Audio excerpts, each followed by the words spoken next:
GST के 3 नए circular. Circular number 209 जो प्लेस ऑफ सप्लाई को डिटरमाइन करता है। केस है सप्लायर जीएसटी के अंदर रजिस्टर है, रेसिपिएंट जीएसटी के अंदर अनरजिस्टर है। इसका एग्जांपल लेते हैं, ई कॉमर्स के थ्रू एक सप्लाई की गई जिसमें एक्स रेसिपिएंट है जिसका बिलिंग एड्रेस राजस्थान का है लेकिन वो डिलीवरी दिल्ली में चाहता है। इस केस में प्लेस ऑफ सप्लाई नए सर्कुलर के अकॉर्डिंगली जो जो भी आपका डिलीवरी एड्रेस है वो होगा, तो मतलब प्लेस ऑफ सप्लाई दिल्ली होगा। फ्रेंड्स, आपको इनवॉइस में अगर आप स्टेट का नाम भी लिखते हैं तो वो माना जाएगा रेसिपिएंट का बिलिंग एड्रेस। इसी के तरीके से अगर रेसिपिएंट का एड्रेस अवेलेबल नहीं है तो सप्लायर जहाँ पे लोकेटेड है वही आपका प्लेस ऑफ सप्लाई माना जाएगा। अब ये कौन सा केस इसके ऊपर एप्लीकेबल होगा, जहाँ जीएसटी में सप्लायर रजिस्टर है लेकिन रेसिपिएंट अनरजिस्टर है, उसी केस में ये प्लेस ऑफ सप्लाई डिटरमाइन होगी इस तरीके से।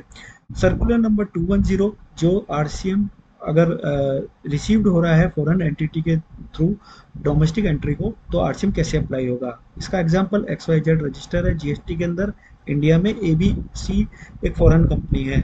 ए बी और एक्स वाई जेड दोनों आपस में रिलेटेड हैं। एक्स वाई जेड जो है ए बी से कुछ इम्पोर्ट ऑफ सर्विसेज करता है। अब इसके अंदर दो चीज़ें हैं। अगर जो इंडियन कंपनी है वो एलिजिबल है फुल आईटीसी के लिए तो उसके पास में दो चॉइस है। पहला तो वो इनवॉइस इशू कर सकती है। अब इनवॉइस जो है आरसीएम के लिए सेल्फ जनरेटेड इनवॉइस इशू होगी सेक्शन 31(3)(f) के अकॉर्डिंगली।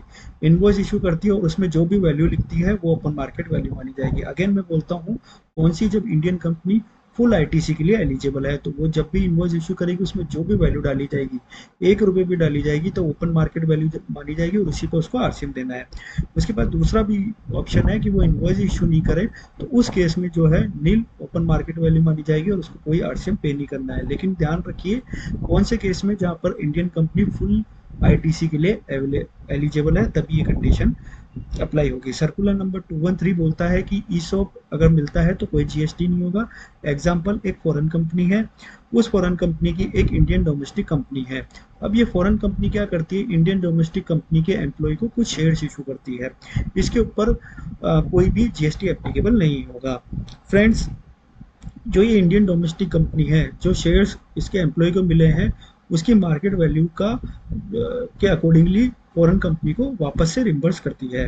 तो इस केस में भी कोई जीएसटी एप्लीकेबल नहीं होगा। अगर मैं इसको एक एग्जांपल के थ्रू समझूं, 100 रुपये का शेयर था जो इंडियन डोमेस्टिक कंपनी के एम्प्लॉय को मिला थ्रू फॉरेन सब्सिडरी। अब ये 100 रुपये जो है इंडियन डोमेस्टिक कंपनी वापस रिम्बर्स कर रही है फॉरेन कंपनी को। इन दोनों ट्रांजेक्शन में कोई भी जीएसटी एप्लीकेबल नहीं होगा। बट अगर 100 रुपये का शेयर है और इंडियन डोमेस्टिक कंपनी रिम्बर्स कर रही है 110 रुपये, तो फिर 10 रुपये के ऊपर जीएसटी एप्लीकेबल होगा। ये जीएसटी के 3 नए सर्कुलर थे जिसको मैंने लेमन लैंग्वेज में समझाने की कोशिश किया है। अगर वीडियो अगर अच्छा लगा हो तो लाइक शेयर एंड सब्सक्राइब करें। टिल देन, जय हिंद, जय भारत, धन्यवाद।